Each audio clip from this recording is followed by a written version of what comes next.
24 કલાકમાં ઘણી મોટી ઘટનાઓ બની છે, ઘણા તમારા જાણવા જેવા સમાચાર બન્યા છે. હવે આ બધા વિશે આજના વિડીયોમાં આપણે ટૂંકમાં ચર્ચા કરી લઈએ અને શરૂઆત આપણે ત્યાંથી કરીએ કે ગઈકાલે 50 રૂપિયાનો એલપીજી ગેસ સિલિન્ડરમાં વધારો કરવામાં આવ્યો હતો, જે આજથી લાગુ થઈ ગયો છે અને આની સીધી અસર ગરીબ અને મધ્યમ વર્ગના લોકો પર પડી છે અને આને કારણે ગૃહિણીઓનું જે ઘરનું બજેટ છે એ પણ ખોરવાઈ ગયું છે. તેને લઈને અત્યારે ગુજરાતની ગૃહિણીઓએ પણ સરકાર સામે પોતાનો રોષ જે છે ઠાલવ્યો હતો અને કહ્યું હતું કે સરકાર આવી જ રીતે વસ્તુઓમાં ભાવ વધારો કરતી રહેશે તો સામાન્ય પરિવારનું બજેટ ખોરવાઈ જશે. અને છેલ્લા ઘણા સમયથી શિક્ષણ, આરોગ્ય અને પાણીના વેરા પણ વધારી દીધા છે અને એક વ્યક્તિની આવક પર ઘર ચલાવવું અત્યારે મુશ્કેલ બની ગયું છે. અને સાથે એમનું એવું પણ કહેવું છે કે એવું લાગી રહ્યું છે કે સરકારને ગરીબ અને મધ્યમ વર્ગની જરા પણ ચિંતા નથી. આજે રાજ્યમાં કોંગ્રેસનું અધિવેશન મળ્યું. અધિવેશનમાં ઘણા કોંગ્રેસના દિગ્ગજ નેતાઓ પધાર્યા. એમાં સોનિયા ગાંધી, રાહુલ ગાંધી, મલ્લિકાર્જુન ખડગે સહિત કેટલાય નેતાઓ આજે અમદાવાદની ધરતી પર પધાર્યા છે. પરંતુ બધાની વચ્ચે કોંગ્રેસના પ્રવક્તા પવન ખેરાએ ભાજપ ઉપર પ્રહારો પણ કર્યા. તેમણે કહ્યું છે કે ભાજપને જ કારણે અત્યારે દેશની સ્થિતિ બગડી ગઈ છે. તેમણે જણાવ્યું કે 7 એપ્રિલ અને 8 એપ્રિલે કોંગ્રેસનું અધિવેશન ગુજરાતમાં મળેલું છે. આજે ગુજરાતના મુખ્યમંત્રી ભૂપેન્દ્ર પટેલ નર્મદા જિલ્લાના પ્રવાસે છે, જ્યાં તેમને નર્મદા મૈયાની પૂજા પણ કરી હતી. એમને રામપુરમાં નર્મદા ઘાટ પર રણછોડજી મંદિરના દર્શન પણ કર્યા હતા અને પવિત્ર ઉત્તરવાહિની નર્મદા પંચકોશી પરિક્રમામાં પણ જોડાયા હતા. મહત્વનું છે કે છેલ્લા 10 દિવસમાં પરિક્રમામાં 4 લાખથી વધુ શ્રદ્ધાળુઓએ ભાગ લીધો છે અને હજુ પણ શ્રદ્ધાળુઓની સંખ્યા વધતી જાય છે. ત્યારે મુખ્યમંત્રીએ પણ નર્મદા મૈયાની પરિક્રમામાં ભાગ લીધો હતો અને આશરે 7 કિલોમીટર ચાલીને તેમને આખી પરિક્રમા પૂર્ણ કરી હતી. ગુજરાત સરકારે એક મોટો આજે નિર્ણય લીધો છે. રબારી વસાહતોને હવે કાયમી મંજૂરી મળી ગઈ છે. રાજ્ય સરકારે 4 રબારી વસાહતોને કાયમી માલિકી હક આપવાની મંજૂરી આપી છે. આ પ્લોટ અને બજાર ભાવને બદલે રાહત ભાવ આપી દેવામાં આવશે. રાજ્ય સરકાર અને કોર્પોરેશન સાથે મળીને જમીનના વેચાણનો નિર્ણય લીધો છે અને આ પગલે જ 1100 માલધારીઓને પોતાનું ઘર મળવાનું છે. આ ઉનાળાની ગરમીમાં પાણીપુરી ખાતા પહેલા ચેતી જજો, કારણ કે આજે સુરતમાં મોટા પ્રમાણમાં વાસી પાણીપુરીનો જથ્થો મળી આવ્યો છે. સુરતના વડોદરા ગામે મનપાના આરોગ્ય વિભાગના પાણીપુરી વિક્રેતાને ત્યાં દરોડા પાડવામાં આવ્યા હતા અને આરોગ્ય વિભાગ દ્વારા મોટા પ્રમાણમાં પૂરીનો જથ્થો પણ નાશ કરવામાં આવ્યો હતો.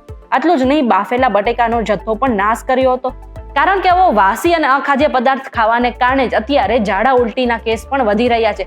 એટલા માટે આવા ઉનાળામાં બહારની પાણીપુરી ખાતા પહેલા 100 વખત વિચારી લેજો. કચ્છમાં દિવસે ને દિવસે હિટ એન્ડ રનની ઘટનાઓ વધતી રહી છે, ત્યારે અંજારમાંથી ફરી એકવાર હિટ એન્ડ રનની ઘટના સામે આવી છે. એક કાર ચાલક પૂરજોશમાં પોતાની કાર ચલાવી રહ્યો હતો અને એ દરમિયાન જ અને આગળ જે પતિ પત્ની બાઇક ઉપર જઈ રહ્યા હતા એને જોરદાર ટક્કર મારી હતી, જેના જ કારણે બંને પતિ પત્ની ગંભીર રીતે ઘાયલ થયા હતા. જોકે આ બાદ જ જે કાર ચાલક હતો એ ત્યાંથી ફરાર થઈ ગયો હતો. અત્યારે હાલ અંજાર પોલીસે તપાસ હાથ ધરી છે. આ ઉનાળાની કાળઝાળ ગરમીમાં જો ગરમીને કારણે સૌથી વધારે કોઈને સમસ્યા થતી હોય તો એ છે પક્ષીઓને. એવામાં ગુજરાતના શિક્ષણ મંત્રી પ્રફુલ પાનસેરિયાએ પક્ષી બચાવો અને પ્રકૃતિ બચાવોનો સંદેશો આપ્યો હતો અને કહ્યું હતું કે ઉનાળાની કાળઝાળ ગરમીમાં પક્ષીઓની તરસ છીપાવવા માટે નાગરિકોને પોતાના ઘરમાં અને ઘરની આસપાસ પાણીના કુંડાઓ રાખવા જોઈએ. ખાસ કરીને શાળાના બાળકો અને નાનકડા ભૂલકાઓને આ વિશે અનુરોધ પણ કર્યો હતો અને કહ્યું હતું કે આપણું આ નાનકડું પગલું પ્રકૃતિ માટે મોટો સહારો બની શકે છે. બ્રહ્માકુમારી સાથે જેટલા પણ લોકો જોડાયેલા છે, એમના અનુયાયીઓ છે, એમના માટે આજે ખરાબ સમાચાર સામે આવ્યા છે. બ્રહ્માકુમારીના મુખ્ય પ્રશાસક દાદી રતન મોહિનીનું નિધન થઈ ગયું છે. 101 વર્ષની ઉંમરે અમદાવાદની હોસ્પિટલમાં તેમને અંતિમ શ્વાસ લીધા છે. દાદીના પાર્થિવ શરીરને મંગળવારે દર્શન માટે મૂકવામાં આવશે. આબુ રોડ સ્થિત બ્રહ્માકુમારી સંસ્થાના મુખ્યાલયમાં એને લાવવામાં આવશે અને ટૂંક સમયની અંદર જ અંતિમ સંસ્કારની જે તારીખ છે એને પણ જાહેર કરવામાં આવશે.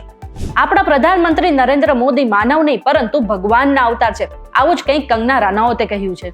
હાલમાં સાંસદ બનેલી અભિનેત્રી કંગના રાણાવતે કહ્યું કે નરેન્દ્ર મોદી કોઈ સામાન્ય રાજકારણી નથી, પરંતુ દેશ માટે ભગવાન દ્વારા મોકલાયેલા અવતાર છે.